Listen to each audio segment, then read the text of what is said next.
Oh, howdy all, grab yourself a beer, it's time for some Path of Exile discussion.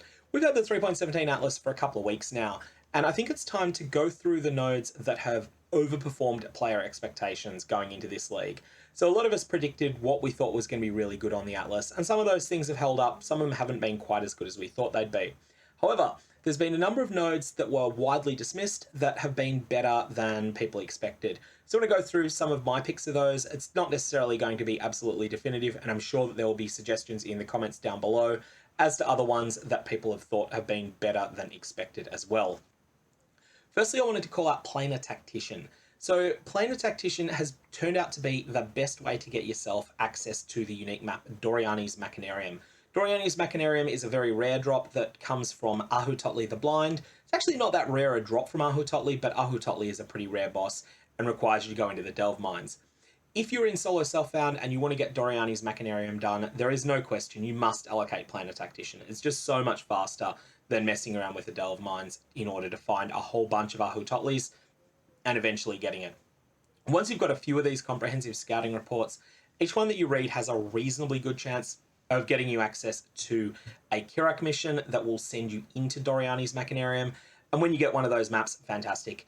It's easy to complete and you'll get credit for Doriani's Machinarium on your Atlas. That will get you both your Atlas passive point for the zone, and also if you're interested in the Kirak's Vault Battle Pass, it will also give you credit for it for that purpose. So that's Planar Tactician. Comprehensive scouting reports are better than we thought they would be.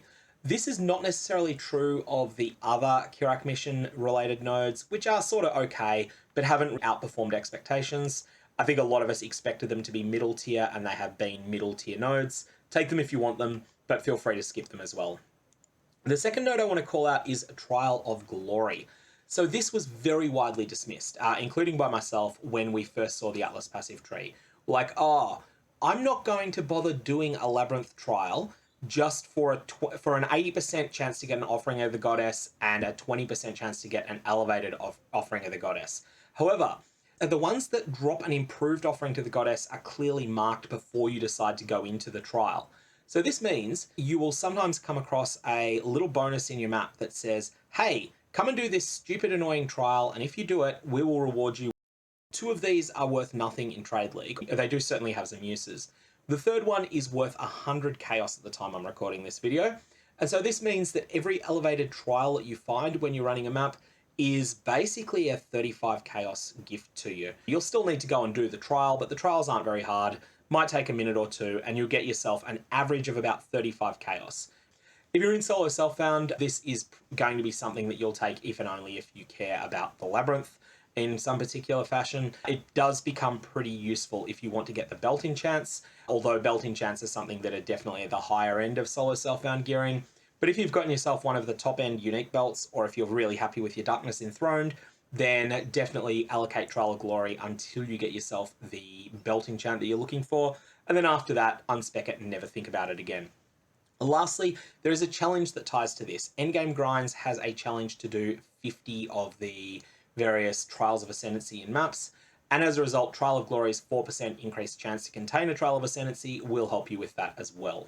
That's the Labyrinth section of the tree discussed. The next thing I wanted to point out is some of the Abyss changes that were made. Some of these are really good and were known to be really good.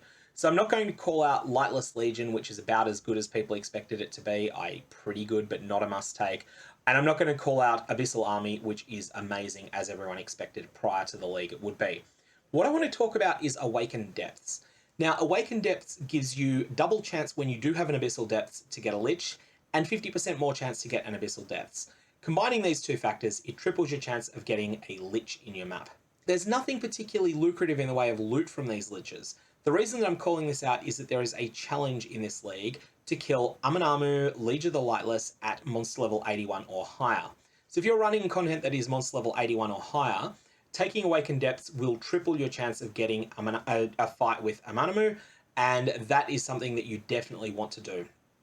If you're in Trade League, it's not even a case of once you've got Amanamu, you want to remove this. You will still want to fight this fight multiple times, because every time that you do, you can bring other people into the zone, and they can also get credit towards that challenge, and you can charge them a fee for doing that. So that's something that's often negotiated in the in-game trade channel, Trade 820. Find that there are people buying them for an Exalt because getting Aminamu takes a bit of time, and a lot of people will be sitting at, say, 37 challenges, and that's just their easiest path to get to 38, which might be their goal. So for that reason, it's useful in Trade League all the time. But if you're in SSF, just until you've got an 81 plus Aminamu kill, then at that point, unspec these points unless you've been having fun with them. The other thing that is Abyss related is Corrupted Gaze. And Corrupted Gaze is something that needs a little bit of talking about because it's both better than some people expected and worse than others. So firstly, let's talk about why it's better than some people expected. I read this before the league came out, and I thought Abyss Jewels that are corrupted and have 5 or 6 random modifiers, I believe that this meant that they would have 3 or 4 standard modifiers. So you might have 2 prefixes and 2 suffixes, and then be double corrupted on top of that. So I was like, yeah, okay. Abyss Jewels with 2 prefixes, 2 suffixes, can't be divine, but they're double corrupted. These will be quite a bit better than a normal Abyss Jewel, but not overwhelmingly so. Not so good that I want to take this. In short, I was wrong about how this mechanic works. The way it works is that you will either get 3 prefixes and 2 suffixes, or 3 prefixes and 3 suffixes, or 2 prefixes and 3 suffixes. On a jewel, it will be corrupted. It will have no Vaal implicit modifiers. This is quite a bit stronger because the pool of normal mods on Abyss jewels, at least the better normal mods, are quite a bit better than the Vaal implicits on average. So for that reason, Corrupted Gaze means that you can get some truly stellar Abyss jewels. However, most of the time you will still get rubbish. And you will still get a lot of things that have like tier 4 life, tier 3 energy shield, and tier 3 damage to attack swords. You know, this sort of combination that is not all that great. You'll get a lot of them that are like that, and you also just won't get an enormous amount of jewels that come from Corrupted Gaze. However, there will be a slim chance of getting some truly amazing ones. I do think it's worth saying, though, that you can play around in Path of Building and you can come up with a perfect Abyss jewel for your character. Chances are that perfect jewel will not exist in the league. I had a look for a couple of combinations that seemed like they might be interesting, and a lot of the things that I searched for just didn't seem to exist in trade at all. And that's with Corrupted Gaze being taken by more players now. So whilst this is good, it's not as god tier as some people do say it is. It's very good though. Next, I want to quickly call your attention to some of the Strongbox nodes that have outperformed expectations. So there is a cluster here: Vault of Mysteries, Backup Cache, and Concealed Logistics. Vault of Mysteries, everyone knew prior to the league launch was going to be good. Backup Cache, everyone knew prior to the league launch was going to be good. I don't want to call these out. They're as good as people thought they would be. However, Concealed Logistics, Strongboxes in areas contain duplicated map items. This is staggeringly good in one context, and that one context is the Vaal Temple map. If you're running a Vaal Temple, every single one of the 10 additional special boxes that have been added by the Vaal implicit that is on every Vaal Temple now will drop a lot of maps, like a lot of maps, and they're considered strong boxes. They're affected by various strongbox related nodes on the passive tree.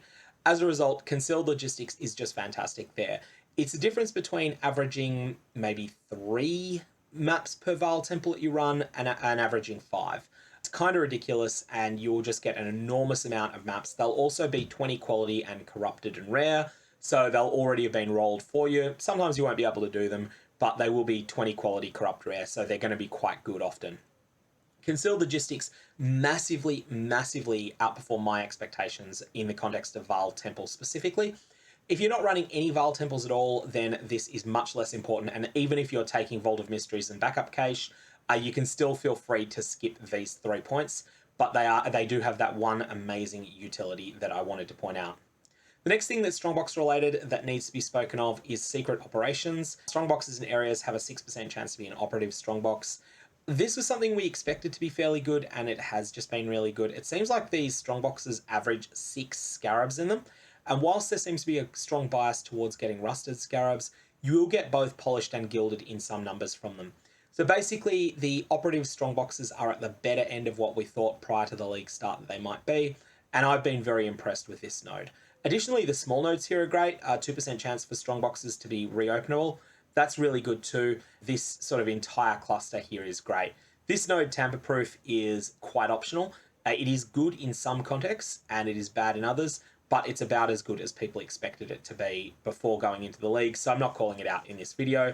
Definitely consider taking it though if you're doing a Strongbox related strategy, but don't take it if you're doing a Vaal Temple related strategy. It doesn't work well in Vaal Temple, it works well pretty much everywhere else that you encounter Strongboxes. Next is Martial Forces. I did not notice just how much of a pack size and quantity boost this gives Conqueror maps. It's absolutely tremendous. It's basically like adding 2.5 map mods worth of juice to every Conqueror map that you do, but without adding any extra difficulty to them. And so if you are trading for Conqueror maps in any sort of strategy and trade league, you absolutely should have Martial Forces allocated. It's not something that you need just if you're running just the odd Conqueror map that you get, but if you're going out of your way to either trade for Conqueror maps or to generate them through various strategies like careful use of specific rare sextant mods and things like that, then Martial Forces is just a must have. Next, there's a heist point that I think is worth a lot more than people give it credit for. Smuggling Routes grants a 10% chance for maps to contain a bounty target pack. So what this is a heist boss that will be in your map. It seems to me like they bring a few friends with them as well, so it's like an extra pack. Other people have disputed this. Other people think it is just a pack that was already there plus the heist boss.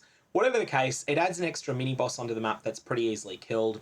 This monster will drop an enormous amount of heist coins. So you'll often get more than 2,000 rogue markers. I've certainly had as many as 3,500 from this. That's just a considerable injection of currency thrown into 1 in 10 of your maps. I definitely feel strong whenever it goes off.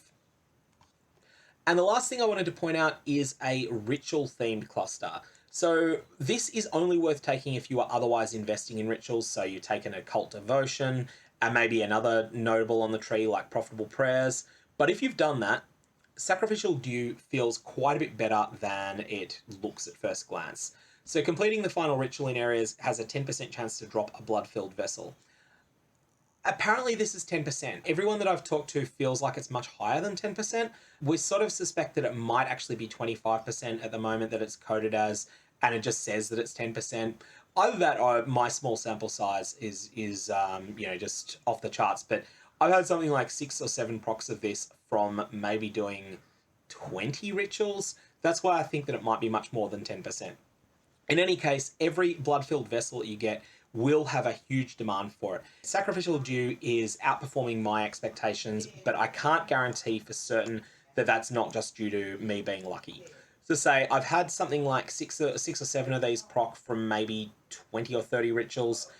Anyway, that's my picks of some of the points on the Atlas passive tree that have overperformed expectations. There's also a number of other ones that are just good, like Pathological, that we knew before the league started was going to be good. The Eater of Worlds investment that you can do on the Atlas passive tree is fantastic. Again, a lot of us expected that prior to the league start. And for that matter, the Searing Exarch side is okay as well, although not necessarily as good as the Eater of Worlds side. But there's lots of value on the Atlas passive tree, and you can certainly play around with your favourite mechanics, even if they're not ones that I've called out today. May your Vaal Orbs have interesting results.